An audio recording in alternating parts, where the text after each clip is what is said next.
Ynys y Bari. Ac os ydych chi'n wrando fel hyn, mi glywch i'r tylwyth teg yn gweithio'n brysur, yn adeiladu'r wal. Clywed yma Hwylio'r yn taro, a'r fegin yn chwerthu. Y ffwrnesu yn Hwylio'r!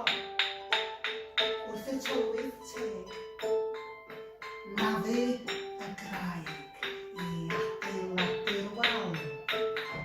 Ac ambell waith, fyddwch chi'n clywed sŵn i clocsio bach nhw chi. Wrth iddyn nhw ddawnsio, a canu, a teipio i offer yma. Achos mae'n ei bawb fwynhau, unwaith os ydych chi'n adeiladu'r wal.